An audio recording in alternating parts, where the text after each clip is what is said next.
In the meantime, pati si President Marcos, sinabi na rin, sabihin na natin dahil February, liligawan na rin, nag-uumpisa na, namimili na kung sino ang pwedeng suportahan niya in 2028. Ano naman balita mo sabi dyan? niya,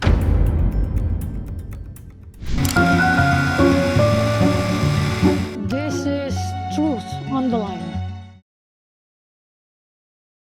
dapat economist daw. Oh. Sino bang alam ko economist? Alam ko si Mayor Leni Robredo kumuha ng economy. Ganun ba? Sakali, yun ang kanyang pre-law yata eh. Oo. No? Tapos alam ko si Vince Dizon din eh. Oh. Economist din yung economy rin yung background niyan, no? Mas focus sa statistics, no?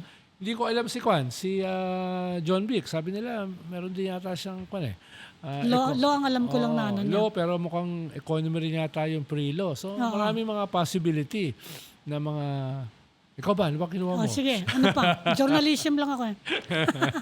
Pares tayo. Ano pa? Yung mga requirement niya, ano? Sino pa yung mga naiisip mo who will fit those mahalaga dyan, requirements? numbers. Mataas ba? Kaya bang labanan si Sara? Yes. Pag sinuportahan ng iba?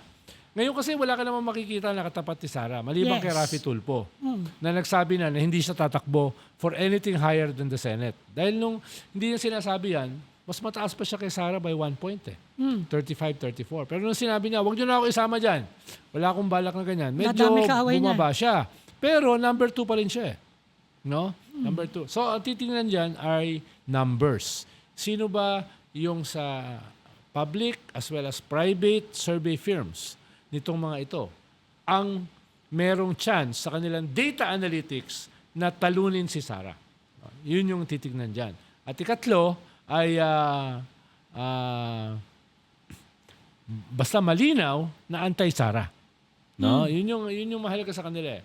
Dahil nga ito ay survival battle na. Ng lahat ng lahat. Sabi nga ng mga supporter ni Sara, si Cardema, si Director, sino yung kumuha ng Made in Malacanang?